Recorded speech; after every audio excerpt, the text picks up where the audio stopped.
Eto naman po mga bossing ko ang ating munggo.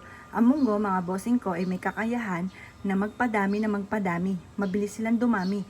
Inihahalin tulad ito mga bossing ko sa swerte. Ito po ay kulay green. Ang green is for money at for kalusugan.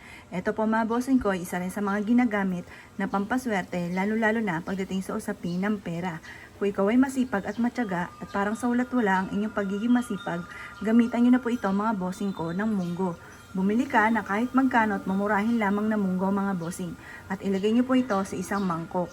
At pagkatapos mga bossing ko, mag-wish ka na nakaharap ka sa gawing silangan mga bossing. Mag-wish ka ng walang gamit na sana, direct to the point. Mapapansin ninyo na iaadya ka lagi nito kung saan lagi kayo suswertihin. At kung ikaw ay masipag at nais ninyo na may patunguhan ng inyong kasipagan, gamitan niyo po ito ng munggo. Ang munggo mga bossing ko ay may kakayahan na mabilis na pagtugon sa mga ninanais po ninyo o sa mga kahilingan po ninyo. Ito po mga bossing ko, isa sa mga subok na napakaswerte. Ang gagawin nyo lamang, harap ka ng mga bandang alas 7 ng umaga sa may silangan. Hawakan nyo po ang inyo pong munggo. At pagkatapos ay mag-wish ka ng taimtim. Sabihin nyo po, sa aking negosyo ay magkakaroon ako araw-araw na malaking benta. Sabihin nyo na lahat ng gusto po ninyo.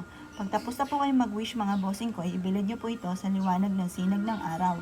At pagkatapos mga bossing ko, ito po ilagay nyo sa ilalim ng inyo pong higaan. At kada araw-araw, magwi-wish ka. Umaga pagising, sasabihin nyo, makakamit nyo ang lahat ng inyo pong mga pinapangarap. Bago kayo matulog, bukod sa panalangin, magwi-wish ka na makamit nyo po ang inyo pong mga pinapangarap. Ito po iaadya ka kung saan lagi ikaw ay suswertihin. Mapapansin ninyo na hindi nyo inaasahan na mga pangarap po ninyo unti-unti nyong natutupad. Sa pamamagitan ng sipag at tiyaga at pananalig sa itaas, gamitan natin ang mga itong mga pamamaraan upang sa ganon wala ka ng pagsisisihan pa.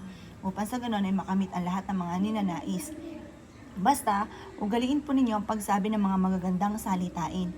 Ugaliin po ninyo na lagi nyo sinasabi ang lahat ng inyo pong mga pinapangarap. Huwag nyo na lang itong ipagsasabi kahit kanino. Kasi ang nangyayari, nasasabi ka agad, nakukontra ka agad. Kaya mas mainam, hayaan yung ma-amaze na lang po sila sa dami ng blessing na dumarating po sa inyo.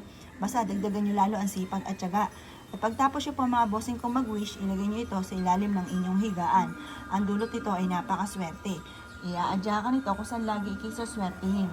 At may mga bagay ka na nagagawa na hindi nyo inaasahan na dito pala ikaw ay suswertihin. Proven po ito mga bossing, kaya kung ikay naniniwala at na-issue po itong gawin, huwag ka na magpatumpik-tumpik pa. Proven po ito. Basta ikaw po ay may 100% na paniniwala na makakamit nyo ang inyong pong mga pinapangarap, walang imposible mga bossing. Ngayon po mga bossing ko, makalipas ng isang buwan, itapon nyo po ito or lutuin. Hugasan nyo lang itong mabuti kasi sayang naman ang pagkain. At pagkatapos mga bossing ko, gumawa muli kayo ng panibagong pampaswerte. Proven po ito mga bossing, kaya kung ikinaniniwala na issue po itong gawin, ay siya mga boss, good luck po sa inyo po lahat.